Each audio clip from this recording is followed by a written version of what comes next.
This is who we are. This is who we are. WAVR.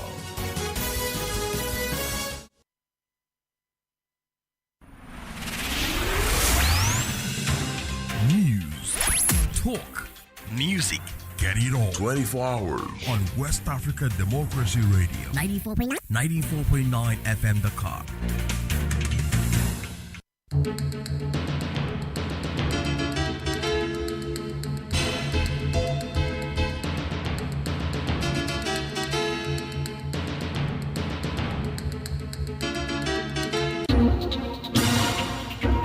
WADR,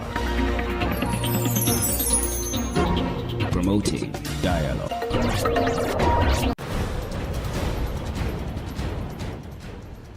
It's 6 p.m. in Dakar and Accra. Good evening and welcome to Newslink here on West Africa Democracy Radio, broadcasting on 94.9 FM and across the world at wadr.org. Here are the top stories. Protests against rising insecurity continue in southwest Nigeria as authorities shut down schools over fears of attack. We are hearing what federal government is doing about Oyo incident. We are hearing the steps being taken by Oyo state government. Up to today, we are in the dark. Ivorian security operatives arrest several social media influencers in Cote d'Ivoire over alleged money laundering. 85th session of the Executive Committee of the African Parliamentary Union gets underway in Dakar. We are convinced that in the face of the security, economic, climate, technological, and social challenges confronting our continent, no nation can act alone. And in Ghana, inflation rises for the second consecutive month to 3.7%. Please stay tuned for details of these stories and more. On the news, this is Abdullahi Hassan.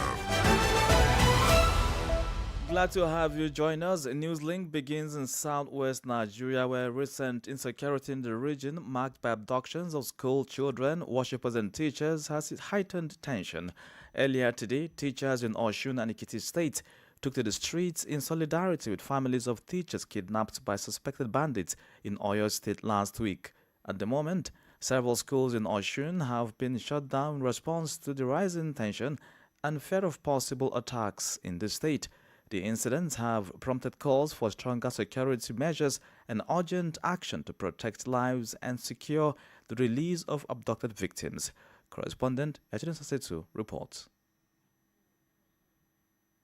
Tension has gripped several communities in Osun State following reports of suspected bandit movements, triggering panic among residents and leading to the temporary closure of some schools. Although security agencies have sought to reassure the public, many residents say the incident reflects growing fears over the spread of insecurity into communities previously considered relatively safe.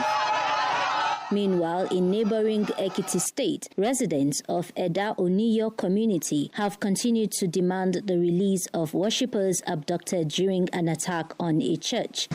People have been kidnapped since 36 days ago, and the government is not doing anything about it. We have aged 2 years, 3 years, and we have an elderly up to the age of 83 years. We are hearing what federal government is doing about Oyo incident. We are hearing the steps being taken by Oyo state government. Up to today, we are in the dark. We don't know anything. Responding to the concerns, a member of the Ekiti State House of Assembly, Iyabo Okiemen, has reassured residents that efforts are ongoing to secure the release of the victims and strengthen security in affected communities. When that incident occurred, the state government raised up the security apparatus to visit Dauniyo. They investigated the scene of crime and everything. I want to assure the members of public, all hands are on deck. All efforts are being taken to ensure the safe return of our people. The developments in Osun and Ekiti come amid a broader wave of kidnappings and security concerns across the country. In Oyo State, pupils and teachers abducted from schools in Orire local government area remain in captivity, while lawmakers have also raised concerns over the abduction of school children in Borno State.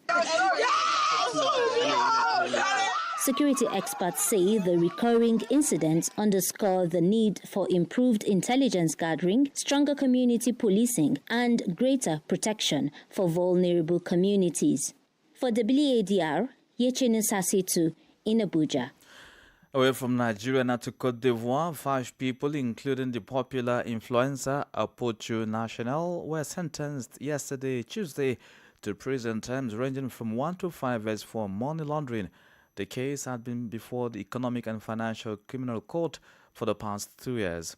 More details with Imoredet. The case stems from a video posted on social media 2 years ago in which the popular influencer Stéphanie Agbre, also known as Apochu National, was seen displaying tens of millions of CFA francs in banknotes. In his offense, the artist said the money had been lent to him by a friend who was about to purchase a car. The Economic and Financial Criminal Court took up the case and delivered its verdict yesterday. Apochu National was sentenced to 3 years in prison for money laundering. Lionel PCS, the main defendant in the case, received a 5-year prison sentence for what the court described as illegal betting activities and illegal money transfers. The court based its ruling on a BCL regulation that limits cash payments for debt settlement to 5 million CFA francs. Any amount above that threshold must be paid by check. In addition, the court ordered the 5 defendants to jointly pay a fine of 100 million CFA francs to the state of Côte d'Ivoire, which had joined the proceedings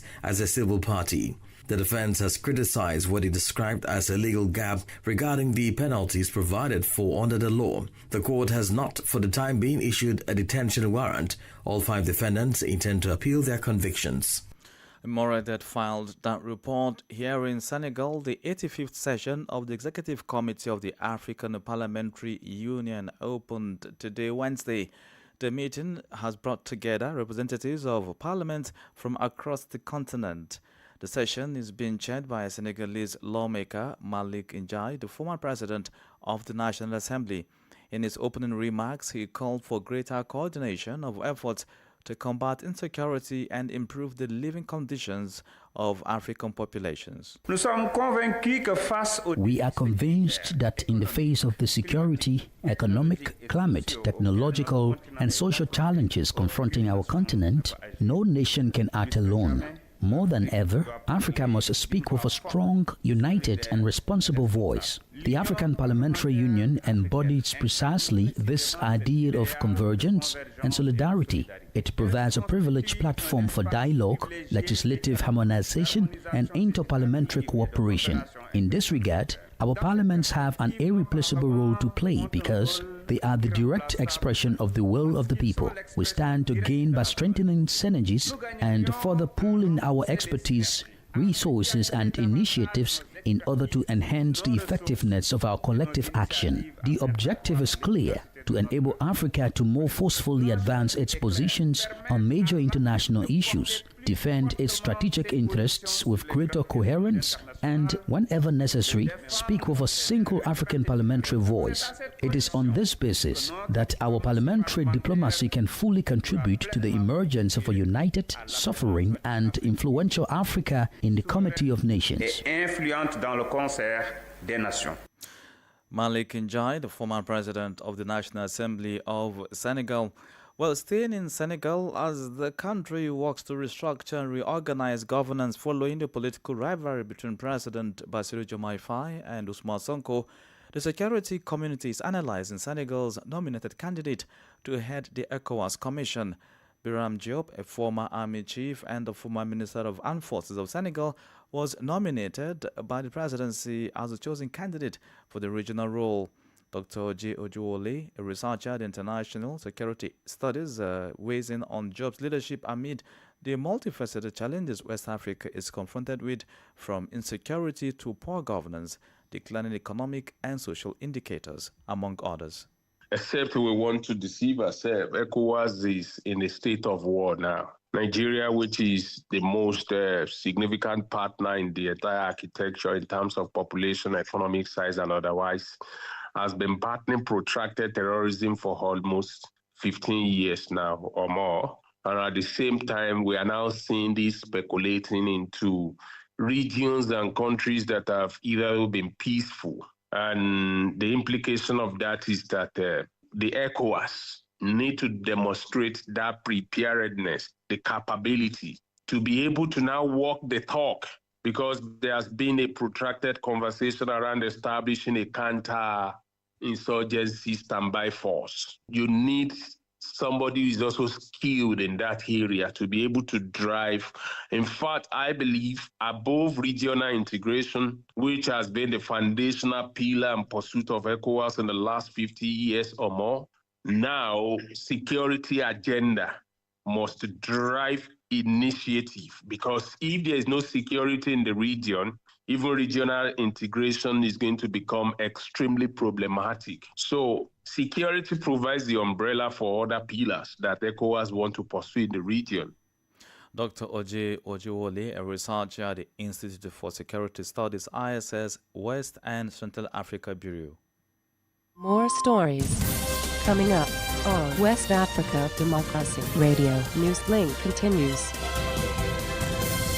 Many thanks for staying with West Africa Democracy Radio. This is Newslink. We are live on radio 94.9 FM and online at wadr.org, as well as on YouTube and Facebook. Now, Benin and Burkina Faso have agreed to deepen cooperation across several sectors, including diplomacy, trade, and security. The commitments on Tuesday came against the backdrop of the visit by President Romuald Wadr of Benin to Burkina Faso, where he met with his counterpart, Captain Ibrahim Traore. Augustine Kole completes the story. Benin's President Romuald Wadr arrived in Burkina Faso on Tuesday, just days after his inauguration. During talks with the Burkinabe transitional president, Captain Ibrahim Traore, discussions focused largely on the security crisis affecting the two neighboring countries. The final communique was read by Burkina Faso's Foreign Minister, Karamoko Jean-Marie Traoré. The two heads of state emphasized the urgent need to strengthen cooperation, solidarity, and consultation between neighboring countries in the face of common threats, particularly terrorism, organized cross-border crimes, and all forms of violent extremism. Beyond security issues, Wadr and Traoré also discussed improving diplomatic and economic relations between Cotonou and Ouagadougou. On economic issues, the two heads of state welcomed the potential and promising prospect for cooperation in areas such as trade, industry, craftsmanship, technical and vocational training, transport, infrastructure, logistics, transit, and the promotion of investment. To translate the commitments made in Ouagadougou into concrete action, Burkina Faso and Benin will convene the fifth section of their joint commission in the coming days. A report filed in by WADR's Ouagadougou correspondent Martin Kaba and voiced in our studios by Augustine Kole. In Togo, the 8th edition of the annual Forum of National Volunteer Agencies in the ECOWAS region is continuing. The meeting is being held under the theme From Knowledge to Action, Practical Tools and Reliable Data to Strengthen the Role of Volunteerism in the ECOWAS region. The objective of the forum is to promote and develop best practices in the field of volunteerism across West Africa.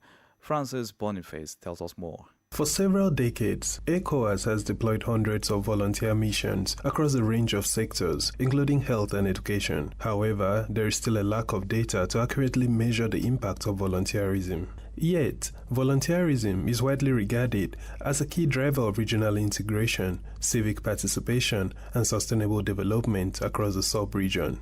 Francis Chooks Ndouagouani is the director of the ECOWAS Youth and Sports Development Center. We have the volunteer programs in all our member states. Some countries deploy thousands of volunteers. At ECOWAS, we have deployed more than 600 volunteer missions, both international and national. But so far, it has not always been easy to clearly see the concrete impact of volunteers in their host communities. Today, we need concrete frameworks to be able to measure volunteering and its impact. This is very important. We need statistical data to show what volunteering is doing for the development of our economies at the regional level. Building a volunteer sector that is more structured, more visible, and more impactful in support of regional development is the main objective of the 8th Annual Forum on National Volunteer Agencies in the ECOWAS region, which continues through Thursday. Francis Boniface reporting. Now crossing over to Ghana, inflation edges up again to 3.7% as food prices drive fresh cost pressures. Now Ghana's inflation rate has increased for the second consecutive month, running to 3.7%.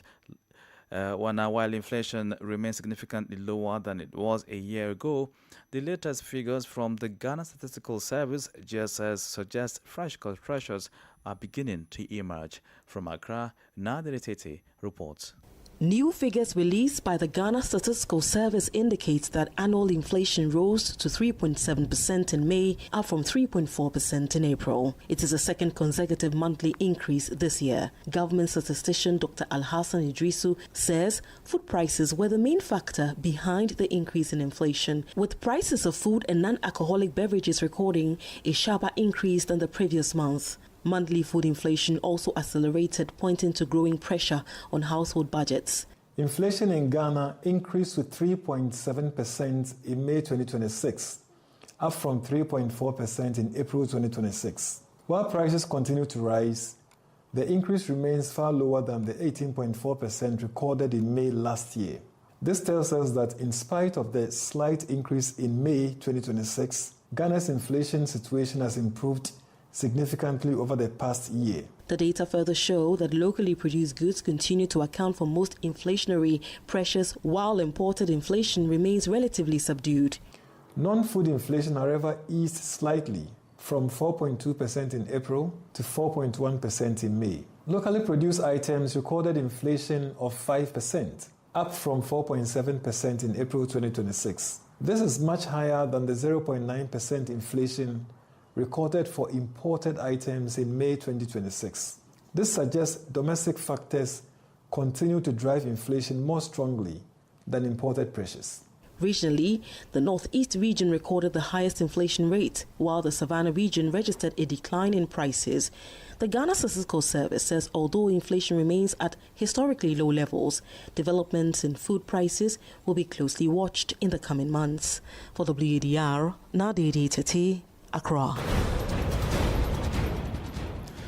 You are listening to Newslink here on West Africa Democracy Radio, broadcasting on 94.9 FM, Dakar, Senegal, and online at wadr.org. Here's a reminder of our top stories. Protests against rising insecurity continue in southwest Nigeria as authorities shut down schools over fears of attack. Côte d'Ivoire's Economic and Financial Crimes Court sentences several social media influencers for money laundering. 85th session of the Executive Committee of the African Parliamentary Union gets underway in Dakar, and in Ghana, inflation rises for the second consecutive month to 3.7%. Ahead in the news, we have the guest interview and sports news. Please stay with us. Fresh and breaking news all the time. Hear it first as the news breaks, only on West Africa Democracy Radio. Newslink continues. Many thanks for staying with us.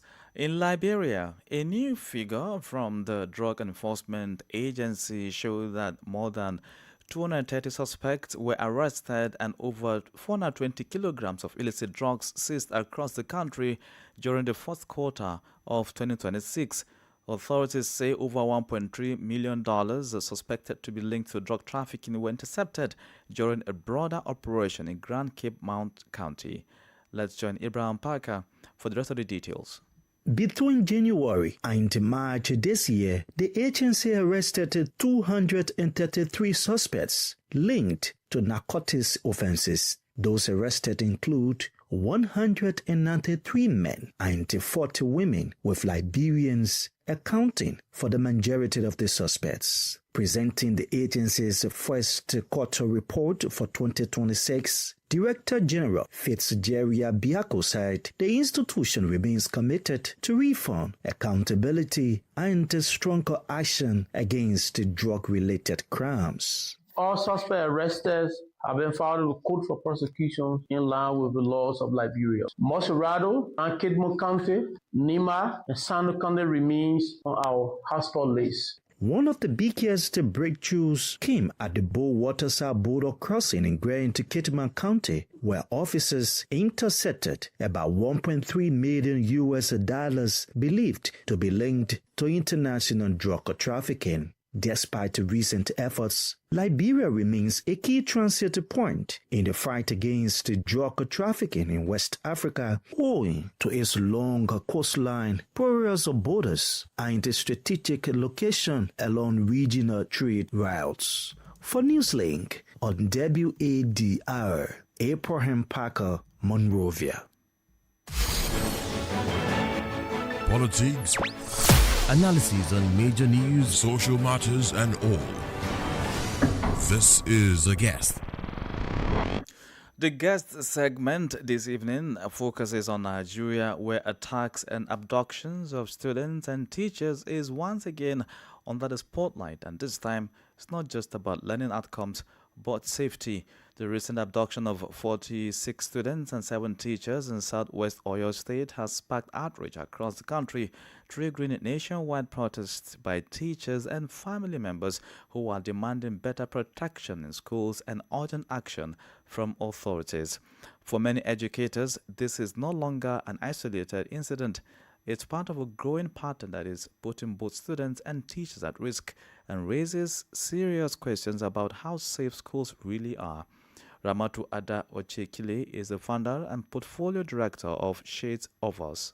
So it is such a terrible situation because there seems to be that lackadaisical attitude from the government where, for example, with the kidnapping of the student in Oyo, no concrete statement is given by the government until a few days ago, almost 3 weeks after the children were kidnapped.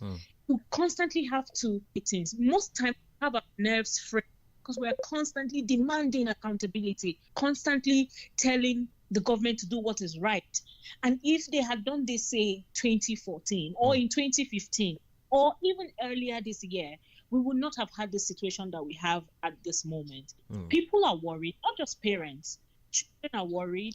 I just went to an outreach right now, and the community, the school was close to the mountains, and I kept wondering, if we hear of an outbreak, what is going to happen? I could easily leave because it wasn't my community, but those children had to live in that community, and they're exposed to the element, have become so emboldened because they know that ransom will be paid to them, either from the government or from the family of the children, and they know that nothing will be done in the real sense of the word. Now, I must admit that the government has reportedly said that they have sent so many people to address the situation, that there has been deploying, or rather they're going to train 1,000 forest guards according to the president and what have you. But these things do not seem concrete enough in the reality of things. So we are now at a place where students are afraid to go to, parents are afraid to send their children to school, and it's so much worse. Let me just come in here. Nigeria has the world's highest number of out-of-school children. I mean, with estimates ranging from around 10 to even 18 million. Don't you think this will further worsen school attendance, especially in vulnerable communities where these kidnappings are taking place? With the issues that are happening in the southwest, in the southeast, the northwest, in the north central, the northeast, it means that we would have more children who do not go to school. And not going to school is not the problem in itself. It is just a slight problem. The problem in itself is what the ripple effects will be. You have a generation of children who are unable to get education, who are unable to contribute to the society. And what is worse, we are beginning to have a generation of children who think that kidnapping is okay. It's just one way to make money, meaning that you are building a generation of people who do not value human life, who do not value nationality, who do not value advancement as a nation, and who think the quick fix they can get is what they should do to get money. So we are in a dire situation. Let's look at the confidence of students now. I mean, peradventure, like you talked about that community close to the mountain and the rest, and the exposure to other elements. Do you think they will feel safe going to school? To be honest, people, not just even students, people are living day to day right now. They're saying, if something happens to me, it happens to me. And it is so bad because have children who should, live in La La Land, who should think that the world is such a good place. Children are thinking, they're already being prepped on how they can escape, any situation that comes to them, what they need to survive. This is wrong on so many grounds. I've read of a school in Oyo State where they're saying now they have tags, they're trying to use tags that are electronically made and can take signals so that parents can get an app, and then whatever thing, once they clock into school, they know that they're in school. Before they clock out, they know that they are clocking out. Why do children need to go through this? Why is it fair on them to not allow them be children? Because adults can handle a lot of things. Children grow and see some kind of trauma, and it warps their mentality completely to become adults who are, to an extent, uncaring or very afraid. I feel sad because many children cannot go to school today, not because they fully understand the concept of what is happening, but because their parents are afraid and they can perceive the fear that their parents have. But also, on the flip side, you have students who are now learning, children who are learning to fend for themselves and to anticipate the worst. Where do the community, where do religious leaders, civil society actors or activists like yourself come in at this point? Unfortunately, the power of security lies with the government. I always try to distinguish from saying, oh no, what can the community do? Yes, the community can do something in the terms of, disaster risk management and preparedness. You can say, okay, there's a possibility that people may come into your community, and so you need to know how to escape. What are the routes you need to escape? But more important than that is what the government should be doing. The difference here is that if people take up arms, and to be honest, a lot of communities in Nigeria have decided that they're taking up arms to protect and keep themselves safe. What has happened is that the government has gone to arrest the people who are taking up arms as a sort of self-defense rather than protecting them. Meaning that you and I, or people, Nigerians like me, I have the double jeopardy of worrying about, these attacks, and knowing that if I were to defend myself, I'll probably end up in jail or what? My life isn't worth it anymore. So what can we do? We must hold the government accountable. Ramatu Ada Ochekili is a founder and portfolio director of Shades of Us Nigeria.